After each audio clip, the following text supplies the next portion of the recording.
Welcome to Behavioral Grooves, the podcast that explores human behavior through a behavioral science lens. I'm Kurt. And I'm Tim. We like to explore why we do what we do with researchers, thought leaders, practitioners, and even an accidental behavioral scientist every now and then. So whether you're a first-timer or a seasoned vet with Behavioral Grooves, we wish you a warm welcome. And let's go a little deeper on that welcome, Tim. I want to do some shout-outs to let listeners know that we are grateful for their support by just listening to each and every episode. Some of our regular listeners hail from the United States, Canada, the UK, Australia, Germany, Denmark, India, the Netherlands, Sweden, Norway, Ireland, Brazil, Thailand. God. Well, I think you get it. The list goes on for quite a while, but the point is this. You listen from all over the world, and we are extremely grateful for that. Yeah, we are. You know, we know that you as our listeners are in one of more than 120 countries around the world and on every continent except Antarctica, of course. Come on, Antarctica. Let's get going. All right. Now, there's another group of listeners we want to acknowledge. We have supporters who leave ratings and reviews. We have 57 of our listeners who have left us a rating by just clicking on the 5 stars at the bottom of the app. And I have to say that leaving a rating is so easy that you could actually do it right now. And there are listeners who have left us some wonderful reviews as well. Yeah, and 24 of you have taken the time to leave us a review. People with iconic monikers like NYC Banker and Dr. Sociology and Steely Chili. And one of my personal favorites was Breeny Ahern. Wonder who that is. My favorite handle is These Are My People. Oh, yeah. And we think of all of you as our people as well. And so thank you. Thank you for leaving a review. Well, there's also a category of supporters who have taken time to go a little bit further with some of their hard-earned pay to support our Patreon site. And there are just 10 of those patrons who are actually, doing a little bit more in the form of like a single cup of coffee each month to help keep the wheels on Behavioral Grooves global headquarters. Yeah, they're not sending us a cup of coffee every month because you don't like coffee. That's right. I don't doing even the equivalent of just a cup of coffee and really helping support us in our mission of getting behavioral science out into the world. And beyond that, we have a new long-term sponsor, actually, since there's just one of them. We'll be telling you more about that sponsor soon, but that long-term sponsor is going to allow us to hire in a part-time intern to make this show even better. So let us know if you're interested or know anybody that is in becoming an intern with Behavioral Grooves. We're looking for one soon. Absolutely. If you want a super easy interview, talk to me. If you want a super hard interview, talk to Kurt. All right, Tim. So let's turn to our guest for this episode. Okay, you got it, Kurt. Our guest for this episode is Channing Jang. He's the head of the Busara Center for Behavioral Economics based in Nairobi, Kenya. They have offices throughout Africa where they believe in a world where evidence-based and context-specific solutions can be implemented to address our world's most complex problems. Right. And we were excited to speak with Channing after a referral from Allison Zelkowitz, who is the director of the Behavioral Insights team for Save the Children. And it's a little out of order since we're actually not even going to record our session with Allison for a couple of months, but that's okay. We're here talking with Channing now, and man, did we have a great conversation with him. God, we certainly did, Kurt. We discussed solving poverty where it is most prevalent, like in Africa. And we talked about the relationship between stress levels, decision-making, and being impoverished. We asked questions about what is rational and what isn't. And we talked about the different ways that academics look at problems compared to the way practitioners look at problems. But most importantly, Tim, we talked about context and how context matters. Yes. Here's a snippet from what Channing had to say about context. You want to start thinking about when we're applying things into a development context, into a different context, it isn't enough to just take these 3 things, these papers that worked, in Cambridge and say, okay, they're going to work here, right? You need to contextualize them. You need to think hard about them. And it's so great that Channing was willing to say that contextualizing things is really, really hard.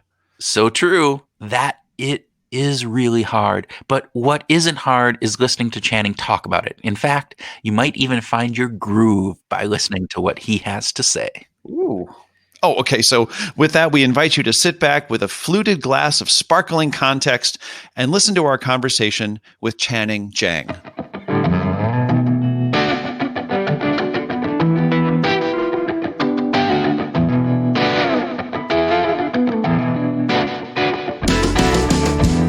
Channing Jang, welcome to Behavioral Grooves. Yeah, thanks, Tim. Thanks, Kurt. It's great to be here. Yeah, we're glad to have you, especially late at night in Nairobi. So thank you for staying up a little late to chat with us. We're gonna get started with a speed round. Kurt, you wanna go first? Sure. So, quick answers, to these questions. All right. Prefer coffee or tea? Oh, coffee, 100%. I'm from Hawaii, and we have some of the best coffee in the world. So. Coffee. Wow. Let that context shine through. Okay. Would you prefer to travel on a fixed itinerary or no itinerary at all? Definitely no itinerary. You kind of get to explore, right? Like the best trip I ever had was I went with my wife to Italy, just no plan, booked an Airbnb in the town that we ended up at. And, you get the chance to see that context, and you stop when you want to stop, you go when you want to go. That's the ideal. Great. I love that. That is a man after my own heart right there. Yeah. All right. Would you prefer to have dinner with your favorite researcher or your favorite musician? Ooh, that's a hard one. Maybe favorite researcher. I might have more to say. I'm kind of like a voyeuristic, like I kind of have a weird taste in music. So maybe, I'd be like, you're cool. And all right. So like, if you had to pick a musician to have dinner with, who would that be? Yeah. I mean, this is the same, right? This is the same problem. I would want to meet someone that I really like the music of, and I would have no idea what to talk about, right? So I'd say, hey, okay. Kevin Parker, what are you doing? How do you make such cool music? Yeah. Okay, that's it. All right. End of discussion. End of discussion, yeah. There you go. Okay. And from a researcher, is there anybody that you would go, all right, hey, this is a person I would love to just sit down with dinner and have a conversation with? Yeah, I mean, one good thing about Busar, I'm pretty lucky. A lot of good researchers come through, right? Like I've always wanted to meet with Michael, and we've got to hang out with him a little bit. Luckily, before he got famous and stopped returning my emails. Dan Ariely is another big one that it's always great. I went to a wedding with Dan, and we bought secondhand bow ties to go to a Kenyan wedding and just kind of hung out for an hour. So luckily, I've kind of gotten my researcher bucket list done. Now that is a story we might want to talk about. Going to a wedding with Dan. That is something we might have to talk about. Okay, well let's wrap up the speed round with this question. Which is better to engage people in starting a savings account? Is it better to send them a weekly text message or to give them a golden colored coin for each numbers of the week of the trial? Yeah, it's surprising how much that gold coin works. There's something with that disfluency holding that coin, and you'd be shocked. I was pleasantly surprised with how heavy that coin was, and so it works. I couldn't believe it either. Well, we are referring to a study that you did with Dan, and it was looking at this, right? Looking at the influence of having a text message or getting a gold coin on savings rate. Tell us a little bit more about that. Yeah, so this was an interesting project early days, Busara, and you can tell, when we say I did this with Dan, this is more like this was Dan's idea that we kind of helped bring to life, as with many things. But they had this question, right? They were working with this pension provider, pretty low savings rates overall. And they kind of had this classic, they started with a classic economist question is like, what are how do you calibrate these financial incentives? And then what behavioral things can we layer on so that, to see like to measure whether it's a behavioral issue or if it's a financial issue. So they did kind of lots of different treatment groups. I think there ended up at 15 different treatment groups because it was all crossed. But they had a coin, right, which is kind of about salience and being able to hold something. They had text messages, just reminders. That was the control. They had text messages framed from your kid. So it was like we asked this people, what's your kid's name? And then we would send them a message that said, "Mommy, like, please remember to save from your daughter," or whatever. And then we had matching. So if you put in money, we would match either 10 or 20%, ridiculous rates of return, right? But we wanted to see, how that would work. And then the last thing that we did is they would do matching with or without regret. So do you tell people like, you're going to miss out if you don't do this? So all of those things together, all the crosses, it was astounding. The coin just blew everything away. The coin even beat the coin with matching. So somehow the coin itself, maybe it's the clarity of just that physical item. But that little thing was it was also much more financially sustainable. That coin cost about 25 cents to make, maybe, or 10 cents to make, and maybe another 50 cents to deliver. And it outperformed by, at least double the other treatment groups and something like 5 times the control. So it's incredible what these interventions can do sometimes. Wow. How you said that it was weighty. This is one of the things I've always been kind of curious about. After I think Kurt, you and I might have actually heard Dan talk about this at a conference originally. Yeah. But then even after reading the paper, you said that it was substantive and weighty. This may sound like a really silly question, but tell us about the coin. Yeah, it's a funny coin, right? So it's this little gold coin, and when you look at it, and it's in the paper, you can see a picture of it. It kind of looks like those little chocolate coins that you get, for Easter, and you're like, who the hell would want this, right?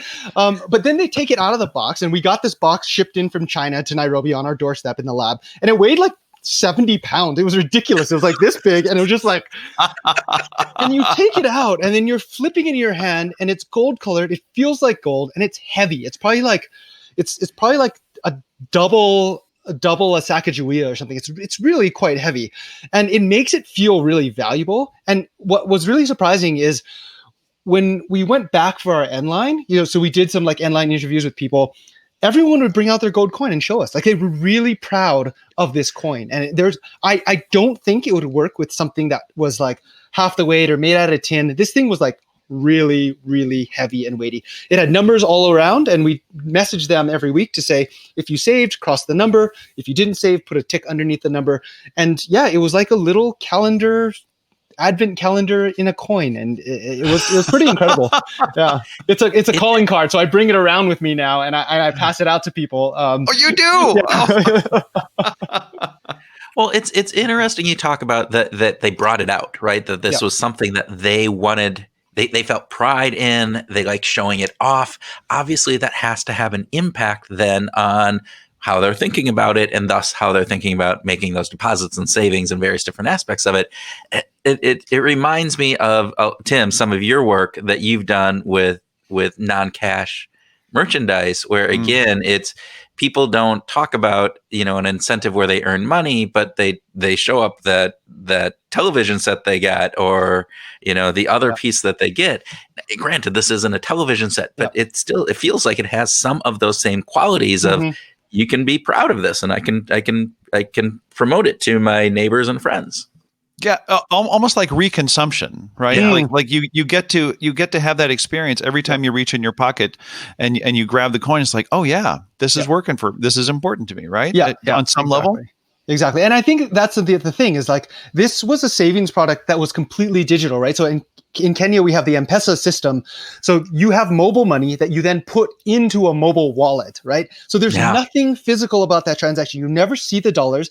You never look in your piggy bank. There's nothing physical about that, right? So I think there's something about flipping that coin over and remembering, okay, there is savings here. This does represent something in the real world.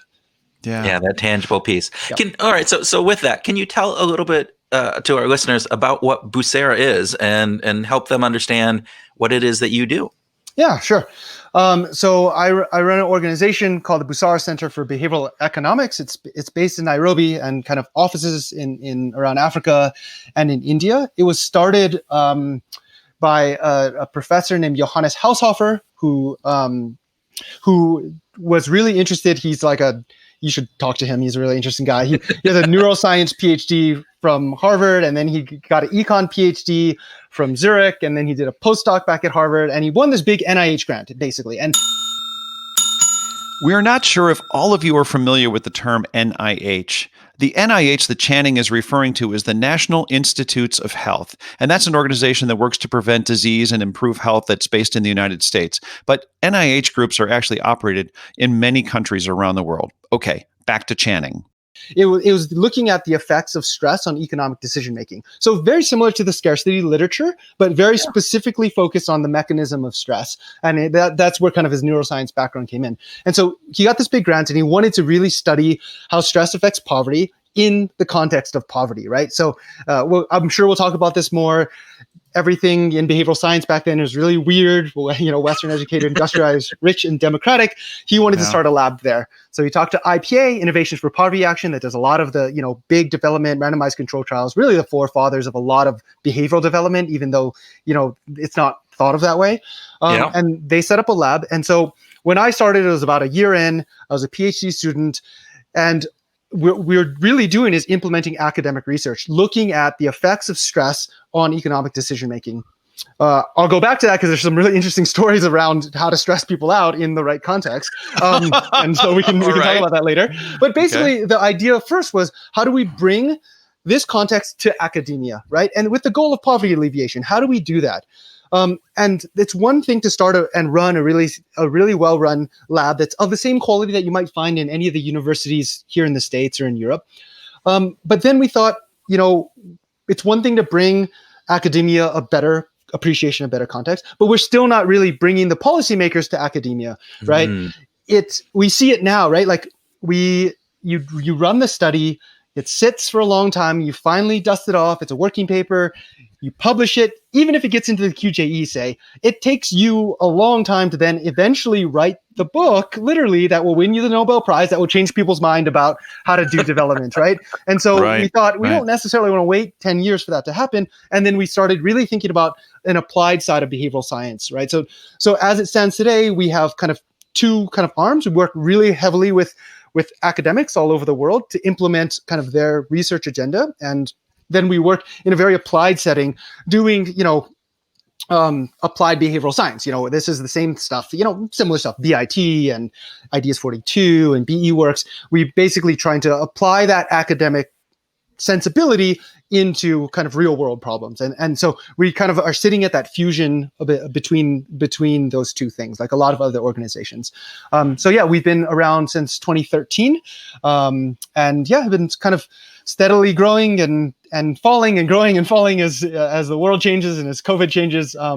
But it's been a good ride and it's exciting. It's an exciting place to be.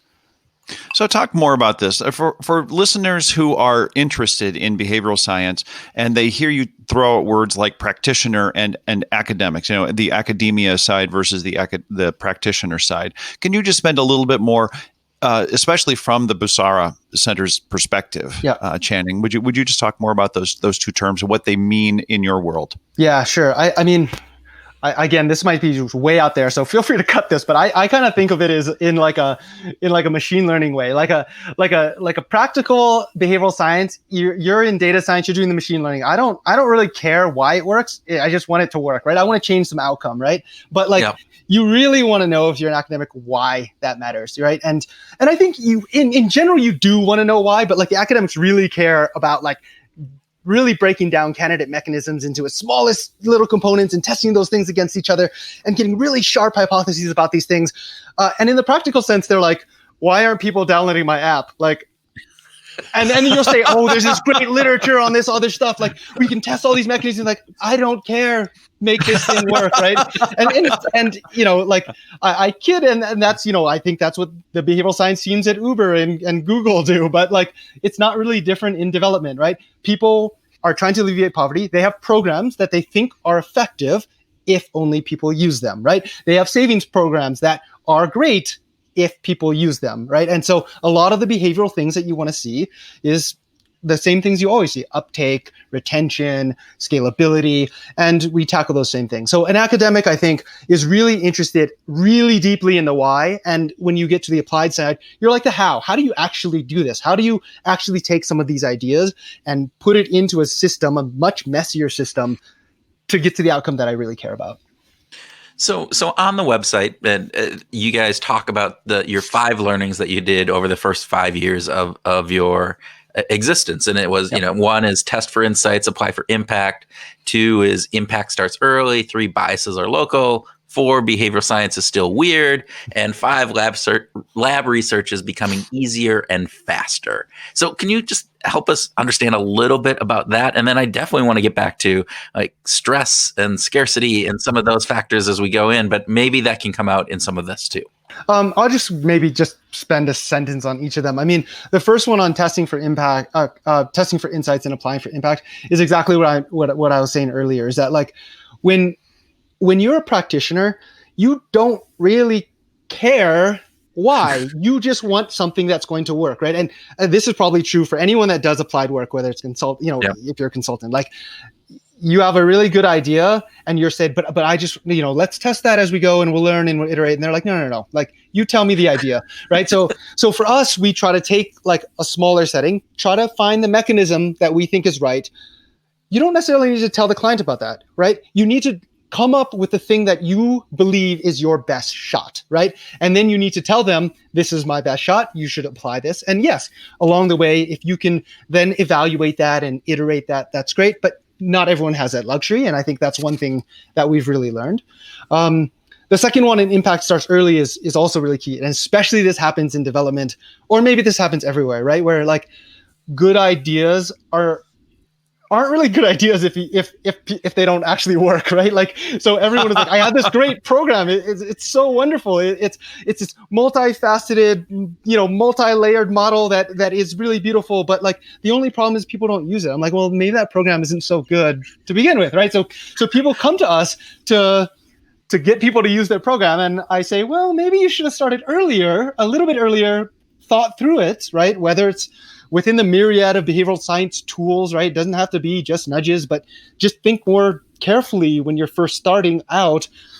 Even simple things like design thinking, human-centered design, really getting into someone's mindset. Like, start that process really early rather than come to a behavioral science to fix your problems. I've seen this actually being less and less relevant over time as behavioral science gets more and more popular. When it first came out a couple years ago, right? Like, especially in development, everyone said, this is the silver bullet, right? This is the new thing. Okay, solve this for me, right? And I think, that's not really how behavioral science works, right? Like, it's like, start early, let's go on this journey together. And a lot of times I tell them, like, behavioral science is your last 5%. It's the cherry on top, right? But it's not going to fix a broken program. If your program is broken, you need to kind of start over. So that's where we think about impact starting early. Biases are local. That one is really interesting because it kind of goes to this weird problem. And so I can address it together, right? And so, as I mentioned, like, this is Joe Heinrich's work on the Western educated, industrialized, rich, and democratic, that a lot of the social sciences are still that, right? And I think that's true both in terms of the population that you study and in terms of the way that you think about those insights, right? And so it's both the researchers and the population, and that's a problem, right? And so you want to solve for them both at the same time. And when you think about that, I think you want to start thinking about, like, when we're applying things into a development context, into a different context, it isn't enough to just take these 3 things, these papers that worked, in Cambridge, and say, okay, they're going to work here, right? You need to contextualize them. You need to think hard about them. Like, we did a big study on, like, taking really classic Kahneman Tversky biases and heuristics, and we tested them in actually now 5 different populations, but 4 different populations to start. Princeton, right, okay, with grad students from Woodrow Wilson, in collaboration with Princeton professors. Trenton, New Jersey, right, which is a low-income area just outside of Princeton. Strathmore University, which is a private Kenyan university, kind of an elite private Kenyan university, and then Kibera, right, a big informal area there. And what we found, right, was that context matters a ton. There are some things that Kenyans and Americans got very differently, And there are some things that wealthy students and poor students got or wealthy people and poor people got very differently, right? And so you can't just blindly apply these things. And the last thing we did, and I can send you the blog on this, it's really interesting. We went to India with the Center for Social Behavior Change, which is a really cool group out there that's doing really cool behavioral science work. And we took some of them and then we tried to adapt the problem. So if you take like the representative heuristic, the Linda problem, right? Yeah. We tried the Linda problem, really just standard across, and nobody got it, right? No, what's a nuclear demonstration? Like, who cares, right? And then you had to adapt it. So you adapt it, you work with that local population to adapt that to then trigger the bias. So it's not that the bias doesn't work. It's that we cannot use the same methods. We cannot use the same script to then try to instantiate that bias, right? So you have to do that contextualization work very carefully. So that's just part of this idea that, you need to, I think everyone knows this by now, but you need to spend time really understanding what is that mechanism, and then how do you contextualize that mechanism to the population that you're trying to kind of work with. Yeah. So for our listeners, the Linda problem, if you haven't heard about this is where you're given the data about a woman, and it gives her some definite distinctions about who she is and various different things. And it asks if she is a banker or if she is a banker who is a feminist. And people, because of the descriptions that they use, that people tend to say a banker with as a feminist, which is a subset of being a banker, and thus it can't be true. And so those are the factors. And so what you're saying is that didn't work in India, probably because they're like, this doesn't make sense in our world life, right? Yep. So you had to come up with a different scenario, but the aspect of that was still relevant. It was just in how it was presented to them that it didn't make sense, and therefore they couldn't comprehend. Is that exactly? Everyone, you can fall for that representative heuristic, right? That heuristic exists in the minds of people, but when you're presenting it in such a foreign way, out of context of their daily lives, you're not triggering that same thing. In fact, the first thing we tried was working with the team, with our own research team, to try to create this problem. And then we presented it back to the population, and we got no results because everyone said, "Oh, this person's a housewife. Like, there's nothing else. This person can only be a housewife." And we're like, "Oh, so that first attempt at contextualization just didn't work." So, it's also then working with the population to just contextualize, because the group, of us who live in Nairobi and the group at CSBC that live in Delhi, maybe we're not the right people for rural India, right? To contextualize this. And so it's this hyper localization, and you got to draw the line somewhere, but it is something that you really have to think about. Well, so let me just get back to the general theme here is that biases are local. Do the biases exist, though, on some universal level?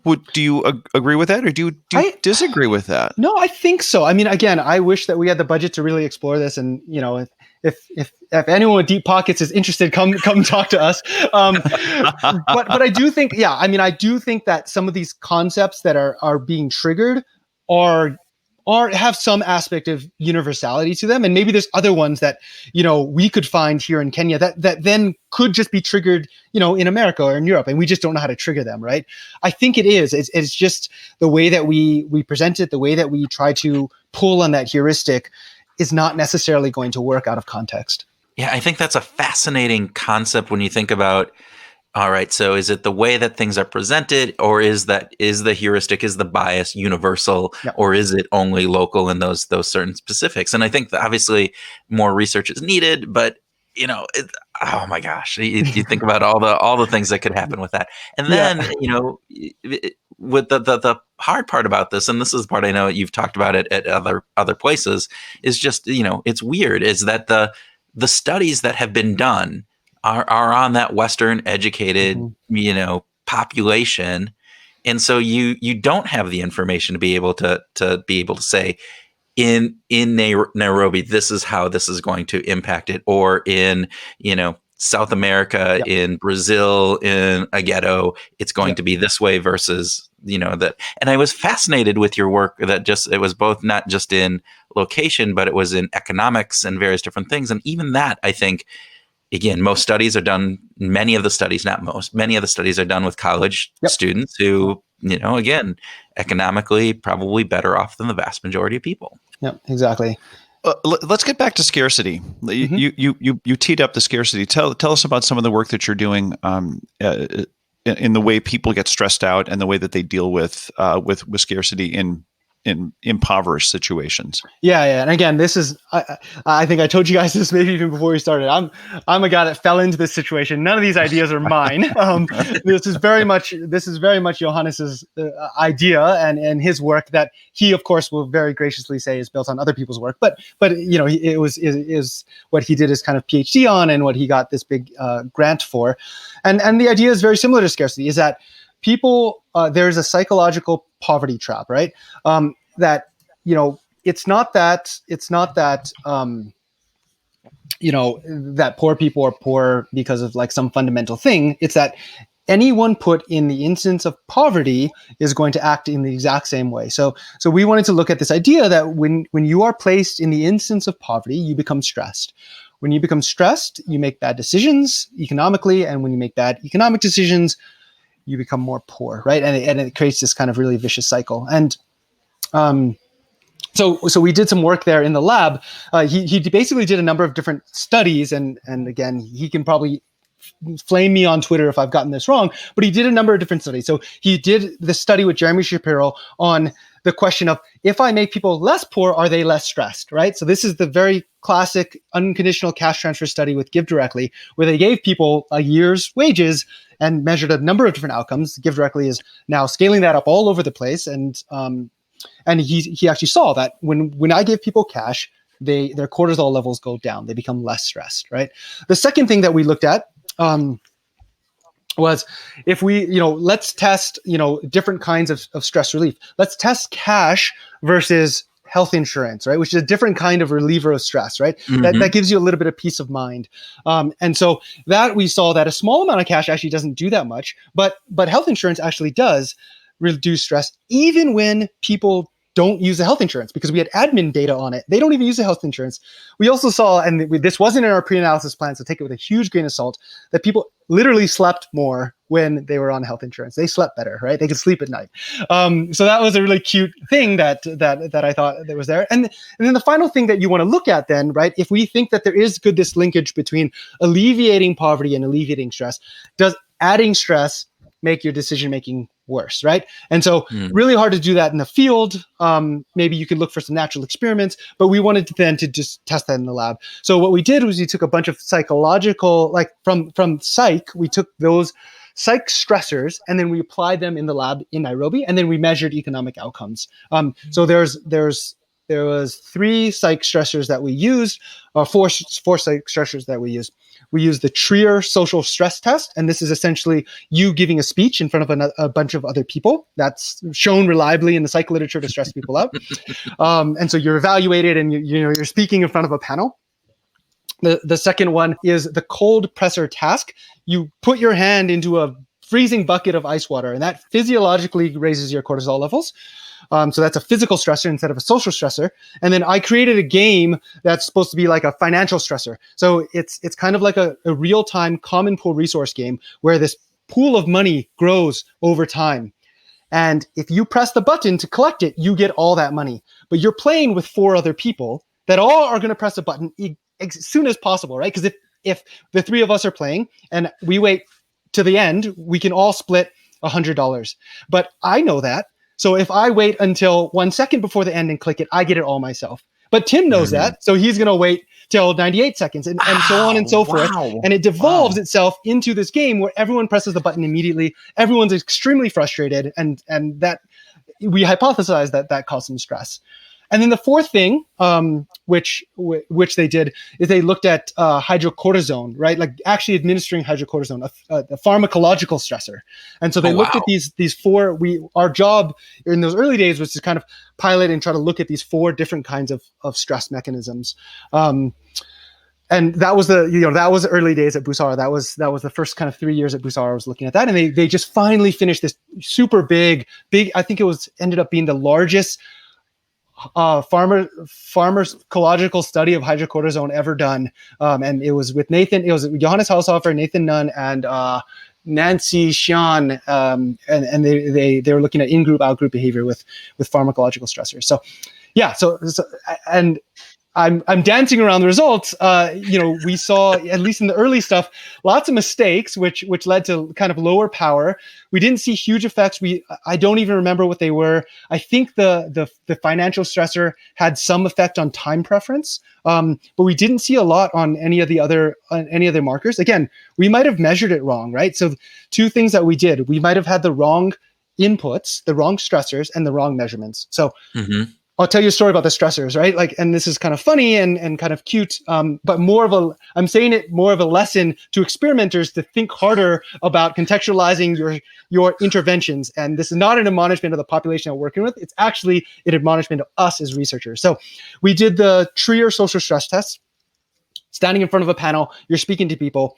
Afterwards, we would do debriefing, right? Of course, you want to find out if this is working or not. And they're like, yeah, it's okay, right? It's fine. But why are we standing in front of butchers? Like, what's going on here? And the reason was we put white coats on people because that's medical doctors, that's a panel. And everyone was like, what are you doing? Why are we standing in front of butchers? And in Kenya, people wear white coats when they're butchers, right? So it just made no context to them. They had no idea.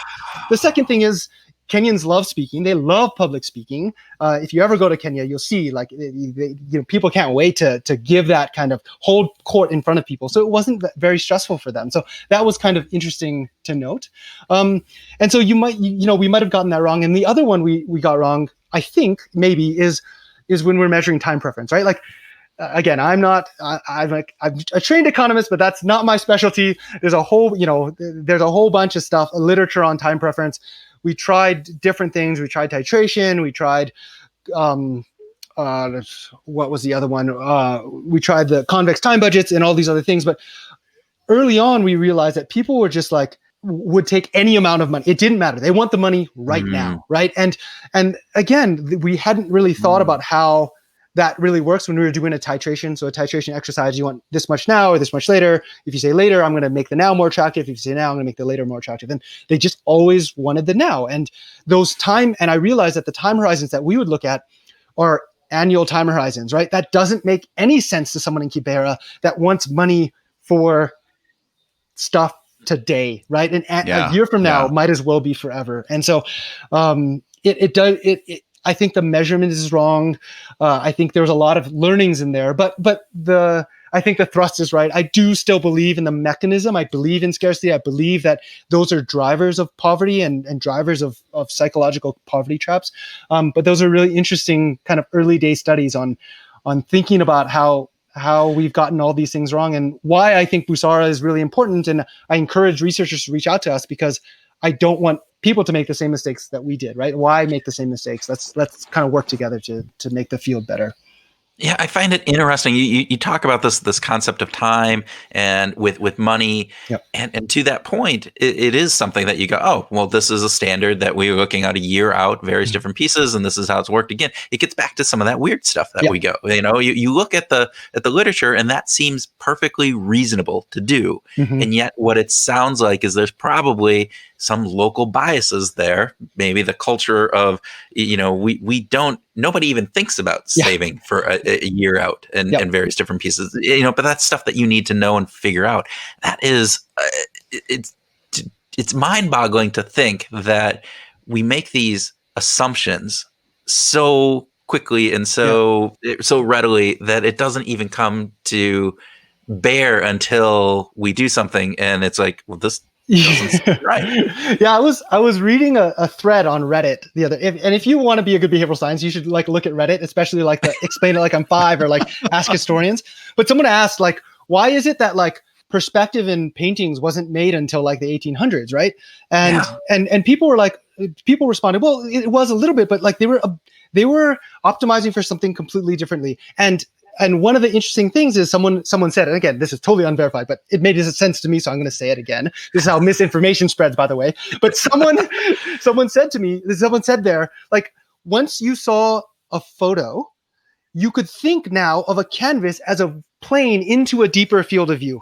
Before that, there was no context on why I would want to use perspective as an item. And the same, once you saw a video, you could think about how these these objects interacted with each other. And now it's very common to look at a frame on the wall and expect to see some kind of perspective. So some see through it. But before the photograph, there was never any context to which to see through something, right? That's a window to something. No, it was literally like decorating a glass or decorating something else or braiding your hair, right? It was a medium to tell a story and to give art. So it's not that the artists were any less sophisticated or talented. It's that they were just thinking about completely different things. And until you realize that context, you're really not going to get it. And you're going to place judgments that really are not correct. And I thought that was a really interesting analog. Yeah, I like the concept of placing judgment too, because we tend to place judgment on those things, and really it's not a judgment case. It is a case of where people are at and what they're focusing in on. Yep. It gets to some of the, we've talked with some people recently where this idea that we're irrational when we make these decisions that may go against some of our other things. And they're going, it's not really irrational. It's just they're focusing on different aspects that at that point are more salient to them and thus are there. It gets back to, classic economist utility and how do you measure utility and is that utility the same for you as it is for me? Exactly. When I was doing my PhD work in the Philippines, we did some early, some time preference pilots, and we kept getting negative interest rates. And we're like, why are people choosing less money in the future than money now? And it was a very common phenomenon. And when we asked people, they're like, oh yeah, that's because the holidays are coming up, right? And I want that money then, right? It makes sense. If you give me the money now, I'm going to spend it, or someone's going to ask for it, right? There's a kin tax. And so once you understand it, it is actually rational. It's just, you have to really spend the time to understand that. Yeah, that is fantastic. I do love that analog, actually. It makes me think about also expanding, not just beyond weird, but when we talked to John Barge, he talked about, when someone was trying to replicate one of his studies and didn't do it exactly right, and then the study doesn't replicate, one of the judgments is, well, the original study must have been bad. Well, no, actually, all the data was really good. But what we learn is that there are nuances in the way that those approaches get applied, and context matters a great deal. And I absolutely love this. Would it be too early if you teed up this opportunity to talk about music? I'm sorry, Channing, but I'm dying to know what your weird and eclectic musical tastes are. Do you have a COVID playlist that you're working on right now? No, it's weird. I listen to weird music. My wife is always she has two things that she tells me. One, you have no feelings. You don't feel anything ever. What? And then two, you watch the weirdest stuff on YouTube, right? You don't actually watch TV, you watch YouTube. And then you listen to the darkest, weirdest music ever. Why is that? Why are you so standard in all these other things and listen to weird music? And I tell her I don't know why. But yeah, sure. Let's talk music. I don't know. It's a range. It's not that interesting, to tell you the truth, but there's a range. No, my daughter went through a phase where she was 13 years old, and she was listening to the darkest stuff that I could ever imagine. And I said, really? What's going on? My first thought is, oh my gosh, I'm being a bad dad. She's, really sick or something. She's like, no, just listening to sad songs makes me feel like they're dealing with something that's worse off than I'm dealing with. I'm like, oh, I guess that's okay. But what's on your playlist right now? The last album I listened to was by Tame Impala. I don't know if you guys know them. Really great Australian kind of psych rock band that's kind of dipped into kind of synthy music. Really, really awesome. I'd very highly recommend it. The early stuff sounds kind of like a rocky Beatles. He said his voice sounds like John Lennon, and then later stuff actually leans on kind of disco and funk, kind of almost like a Daft Punky type of, but a little bit harder on the bass. The other album that I listened to recently was back in Hawaii, cleaning my dad's roof, was Rumors by Fleetwood Mac. Man, that album is so good. And I'm like, why do kids hate parents' music, right? That record was sitting in my dad's record player for forever. I never listened to it. And man, every one of those tracks is, for younger people, every one of those tracks is oh, that's on this album? Oh, that's on this album? And it's just hit after hit after hit. And the production there is just exquisite. So we're listening to a little bit of that. Listening to a little bit of, there's this artist called Joji. He's this kind of first Asian American to kind of hit the Billboard R&B Top 200. Really interesting kind of soulful R&B kind of stuff. So it's just a range. Oh, I know that Fleet Foxes, their new album was really good. That just came out. Really love that music as well. So it's kind of this range of like just popular enough that it would show up on Spotify, but I'm not cool enough that like I found something that like hasn't been there yet.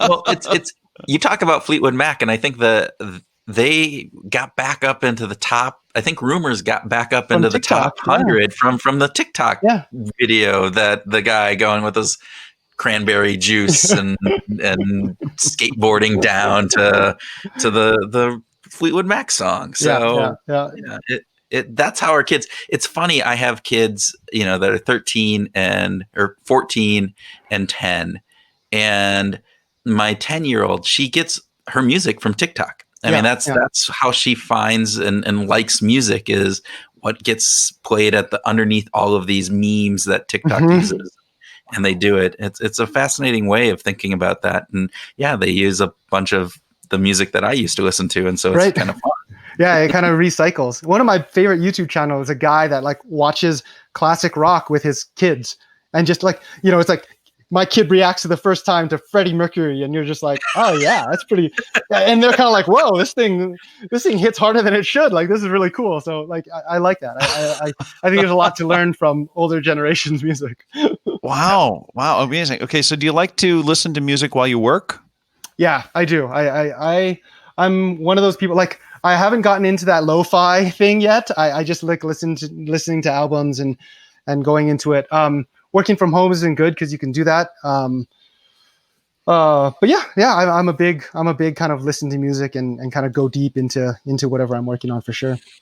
Wow, that's amazing. So give us a feel for what the lockdown is like in Nairobi right now, or level of degree of lockdown. I don't mean to make assumptions. Yeah, sure. So when it started, up until like a few months ago, it was weird, right? Like all of Africa was like, there was this curiosity, like, why hasn't it gotten worse, right? Like when COVID first came out, people were like, this is going to be horrible, right? Like we have people packed together that are in low income areas that do not have access to services. We have very few ventilators. And then up until maybe July or August, like seemed fine, like very few cases. They were still like empty ICUs, and that was like really great. Now it's starting to tick up again. The government was really good. They really instituted, you have to wear a mask anytime you're outside.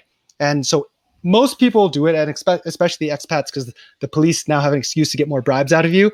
But then they started opening up little by little, opening up the restaurants, and then they opened up the bars, and they changed the curfew from like 9 to 7 to like 11 to 4, and then it spiked, and now it's back. Now they've kind of locked things down. They've closed. You can't sell alcohol anymore. You have to wear a mask again. 10 to 6, I think, is the curfew now. But people are kind of living their life. It's really weird. And I've seen some information that, like, based on some of the antibody tests and stuff, it seems like a lot of people have gotten it and are just asymptomatic. Maybe it's because we have a young population, but it's almost back to normal. And I can tell that because the proxy is always traffic, and the traffic is getting pretty bad again. So, wow. Well, I mean, in the U.S., dark-skinned people have definitely been impacted significantly greater than lighter skinned people.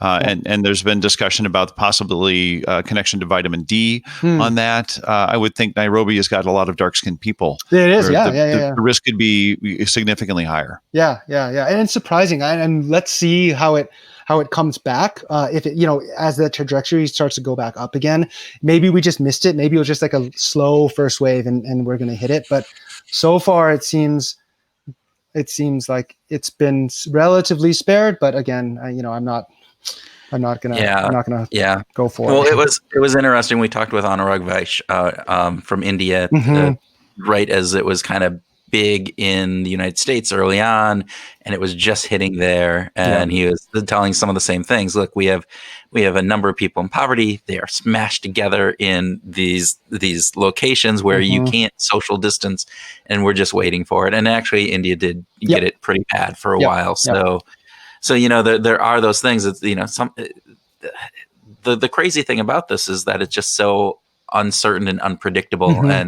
And do you get a super spreader event that then goes and has other super spreader events? Or did you that one person wear the mask that stopped that, and thus you didn't have that massive breakout? So those are the weird dynamics of COVID in this world, which is, again, from a behavioral perspective, you look at that and you think about people and their behaviors. And right now, given hopefully the vaccines come quickly and they work and they're good, but right now the only way to protect ourselves is behaviorally. And some people buy into it, and other people are adamantly against it. And it's particularly in the United States where it's become politicized, which is really just sad. Well, and do you see the same? Is there a politicization of mask wearing or any kind of defenses in the country in Kenya? I'm not so I'll preface. I don't want to spread misinformation. This is just Channing's opinion about things. That's fair enough. In Kenya, it doesn't seem that political, but then you see countries like Tanzania, right, who very early on said there is no more COVID. There's no COVID in this country, right, and they're still operating off the assumption, right. So in that sense, it maybe it's political country by country. I know in Madagascar, they had some tonic that was supposed to cure COVID, and I'm very sure that it doesn't. So I think it is used, for political gain or for control. And that was really scary, right? Because we had set all these rules at Busara about how do we open up or close based on different guidance, and then Tanzania was like, oh, there's no more COVID, and then we're like, no, we're still not going to work there. Sorry, like that's I'm not sure that's necessarily true. So I do think it has gotten political. Channing, thank you so very much for taking time and talking with us today. We really appreciate it.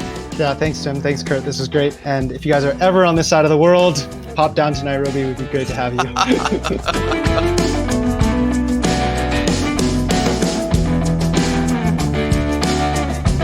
Welcome to our grooving session, where Tim and I groove on what we learned from our conversation, have a free-flowing discussion, and talk about whatever else comes into our contextually impacted brains. Ooh, yeah, context matters, doesn't it? You love that statement, and it is so true. So true, and particularly given the context that Channing is talking about, not just within different organizations or different pieces, but different parts of the world. Yeah. It's really cool. Well, so here's my assumption. Everybody digs context matters. Isn't that a fair assumption? It is. I think if there's one truth in the world, I think that's it. That's the one and only truth. But assumptions is something that we should probably talk about. Are you making an assumption that we should talk about that? No, I'm making a suggestion. Oh, okay. Well, the suggestion I think is true. There you go. So let's talk about assumptions, Tim. What about assumptions? Well, I really love the idea that Channing teed up this idea when we were talking about the 25 cent, the coin. Yeah. Right? And the response rates on the coin varied from condition to condition.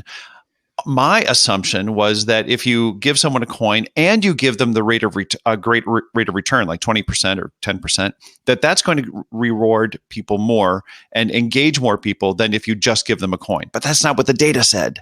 The data said the coin alone is actually a stronger engagement tool than the coin plus the additional return. And I thought, this is why we need to collect data.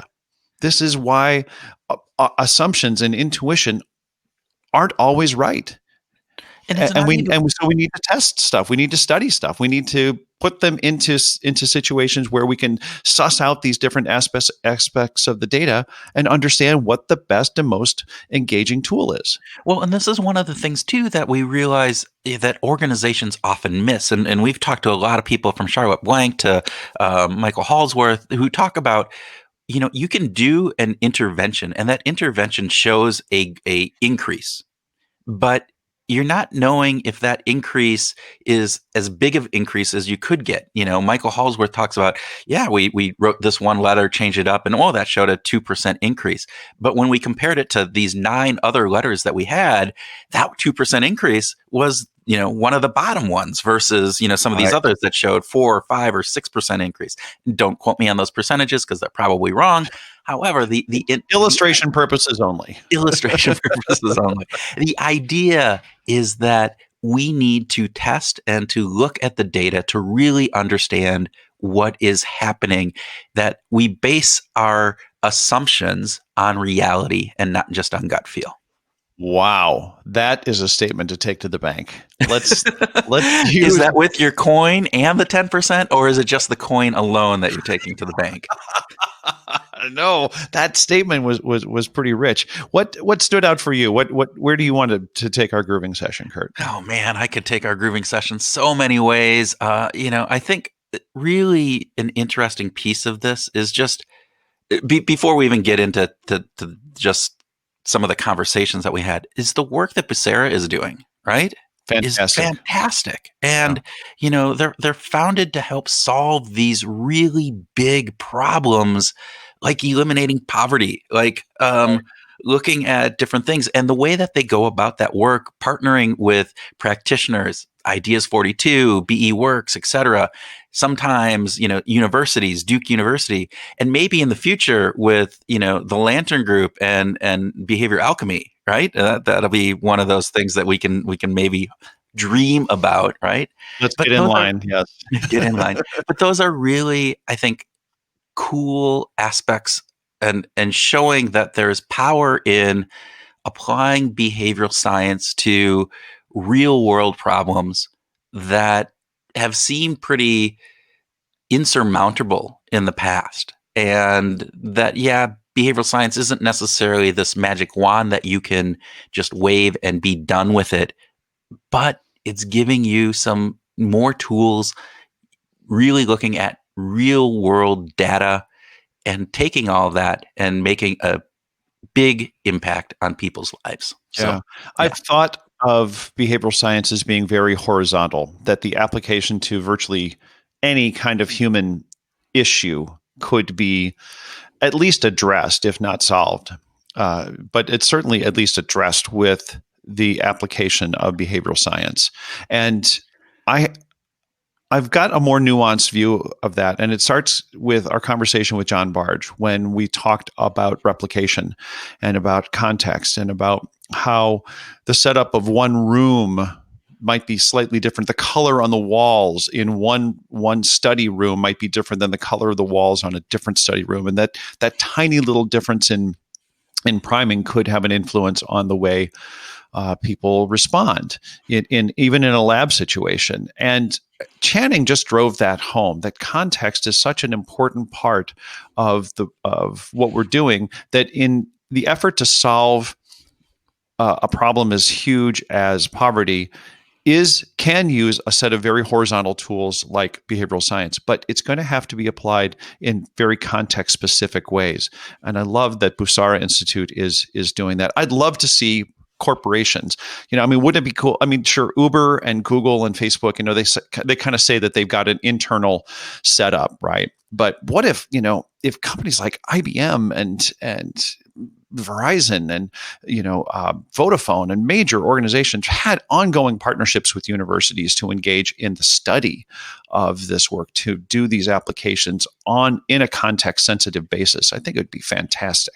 Well, I think it's really an important piece, right? If we're going to take the power of behavioral science, it is context dependent, which is fascinating. It's also disheartening to a degree, because you want to find these universal truths that you can just apply, that you can go, well, this is how humans respond. And what I think we're finding more and more is that those are not always the case, that there are the pink wall versus the blue wall in the room has an impact. And so there are so many variables involved that it's hard to just say, well, we can apply loss aversion here, or we can apply this type of behavioral science intervention without really understanding some of those other aspects that could be influencing the outcome. And that makes it difficult. And so that makes, I think, for organizations, it's less likely for them to do it, because it isn't easy. And you've just added another piece of friction in there. But I think that's really a key piece. And I know you've tried to do some of this work, right? With some of your, right? Haven't you? Yeah, I've tried a lot. Yeah, in my last job, I think I totaled some 6 proposals, to companies, just trying to engage them. And, when they said, yeah, I'm interested, let's do a study, and I think that there were more than 60 times that I actually provided proposals to companies. And those were proposals to say, let's do the study, let's do a pilot, let's do something that is actually exploring this so that we can get some data on what works and what doesn't work, right? Exactly. Yeah. But of course, a very small number of them actually said, okay, let's actually go forward with this. Oh, well, how many? I think about 5. Out of 60. Okay. Right. Okay. So, but of the 5 that said that they thought it was a good idea, only 3 of those companies actually said, okay, let's go ahead and do it, even though, actually so did the work. 5, it's 3 now. Well, and only 2 of them actually completed the study portion. So we're getting smaller. Okay. And let's take it one step further. Of the 2 companies that actually did the studies, both of them said, no, we're not going to allow the data to be published.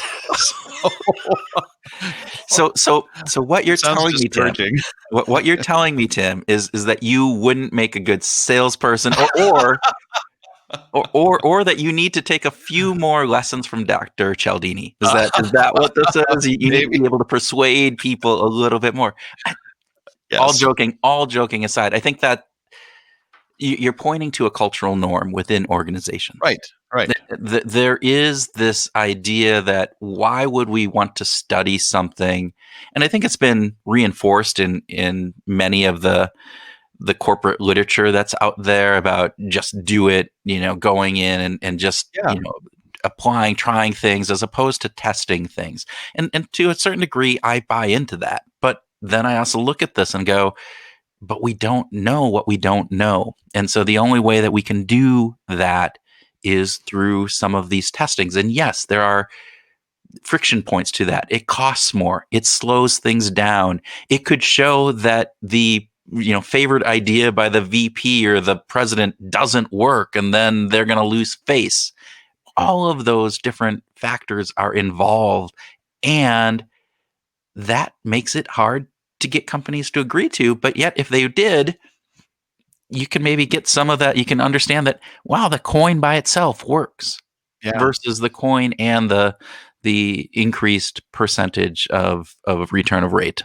You point out something really important, that there is a sort of a just do it mindset in the corporate world, whereas the academic mindset is let's figure it out. Let's understand why. And the practitioner side, the corporate side, is just looking, well, how can we get this done? Let's just go and do it.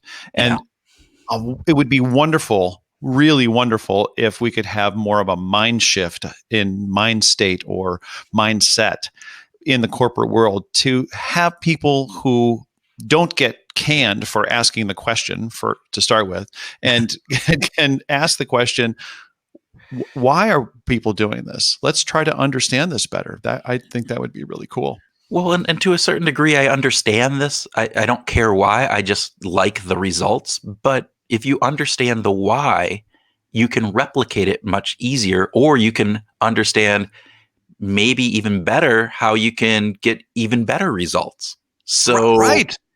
So it's not just about this, just let's get it done, and I don't care the way that it happens. But if you understand the way that it happens, that can lead you to greater insights, which I think is a good thing overall. All right. I think so too. Boy, we could beat this dead horse for a long time, but yeah. What else should we talk about here, Kurt? How about context matters? We did. Isn't that what we've been talking about? Oh, I guess we have. Okay. Well, let's talk about poverty. How about that?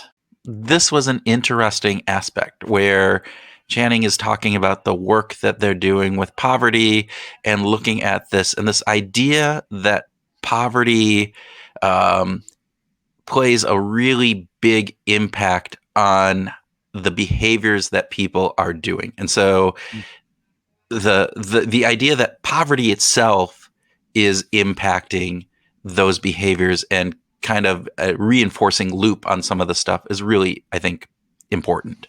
Right. That we have data because of the Busara Center on the impact on of stress and the relationship between stress and poverty, that they've measured cortisone levels, and cortisone is what connects to stress in our system, right? So now that we have this data, I love the fact that they went out and they tried to say, well, what are other inducements of stress? And they did the Trier social stress test, which didn't work in Nairobi because they love public speaking in Kenya. And which was the piece that blew me away. I know. Because I'm going, that in the US, all those different aspects that we see where they put out the list of 100 things that people are most afraid of, and public speaking is in front of death many times in those. So I'm going, right. Well, if that's not a universal, then what is universal? And again, it comes back to this context piece. It comes back to this aspect. But going back to the psychology of poverty, and I loved Channing when he said there's a psychology poverty trap. Right? There's a psychological poverty trap. Yeah, and it's that people are poor. Not because of some fundamental thing that they're lazy or whatever else it is, but they're poor, or they're poor because they start off being poor, and it's an interesting psychological thing. But I think there's something there. Yeah, and that the stress that they experience because of being poor limits their decision-making abilities. Right. We've talked about how we've talked to neuroscientists about how stress pulls your prefrontal cortex offline. Yeah. Right. So when it comes to making good decisions, we're going to be much more limited when we're really stressed. And poverty is a big damn stressor. And this is a message that I feel is really underserved in the world. Like I don't think that message has gotten into the ethos of the way we think and talk about poverty. Well, I know a lot of people who believe that poverty, particularly in the U.S., is caused because people are lazy or they just don't want to put the effort in, which I guess is laziness.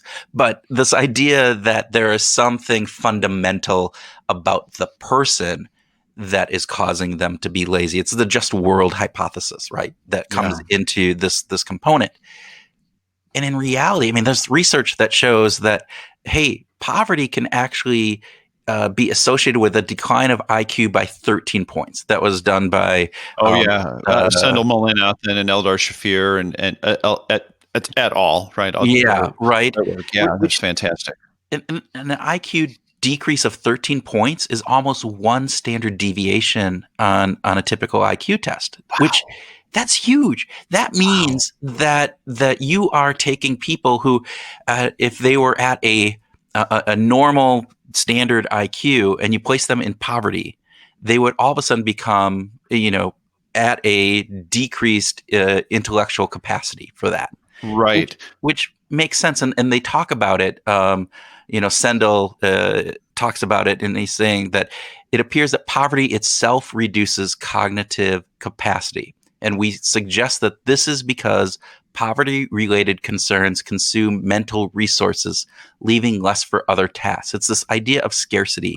And because they have scarcity, they have to figure out, how am I going to get my next meal? What am I going to do? And that takes up processing power within your brain, and it leaves less time and less area capacity for your brain to process on some other factors.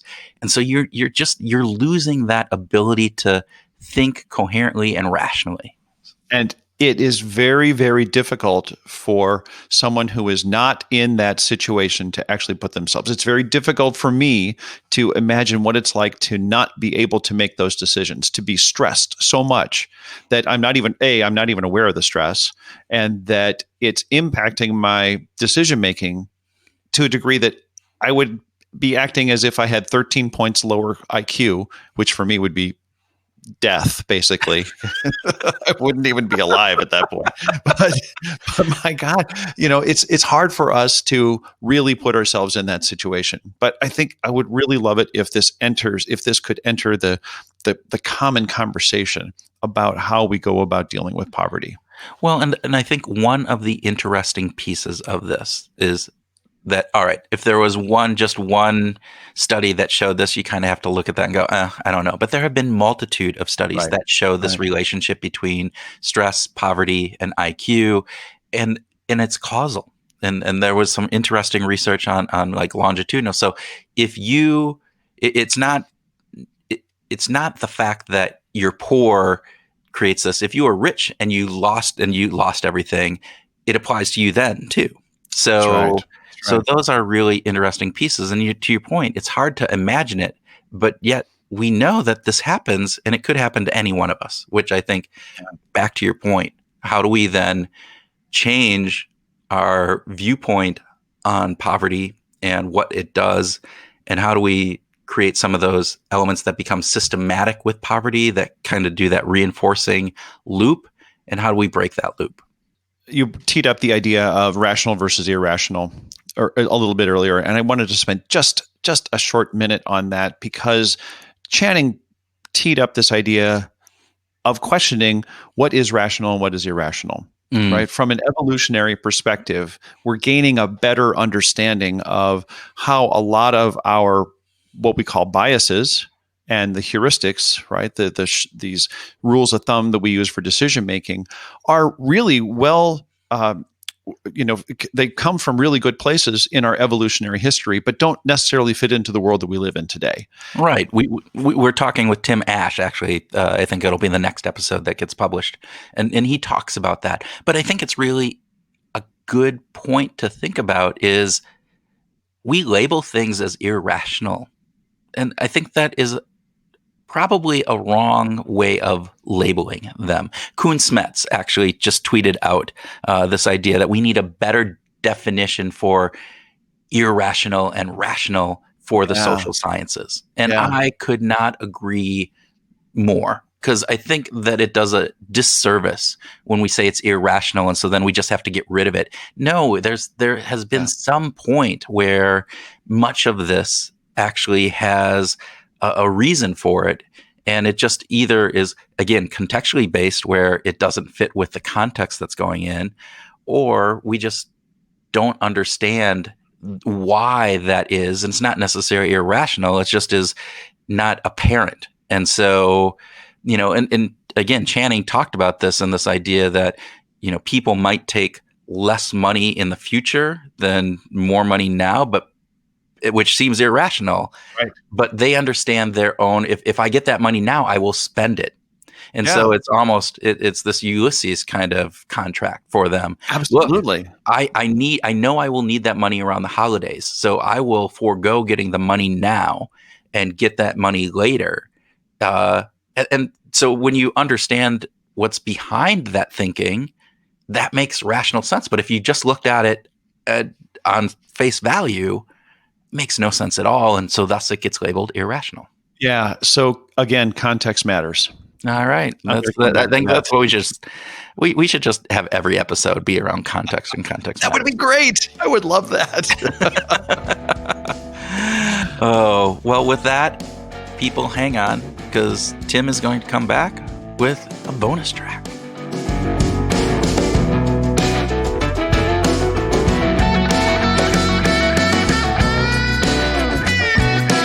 Hey Groovers, welcome to the bonus track and groove idea for the week. This is Tim with a quick recap of what we discussed with Channing.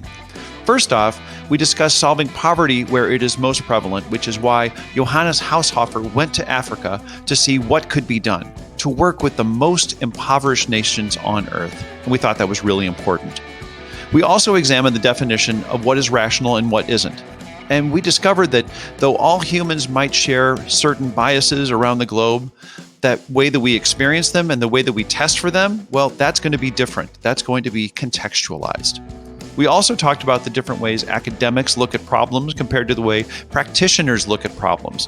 And we're grateful that we have both types of people in this world. But most importantly, we talked about how context is and matters.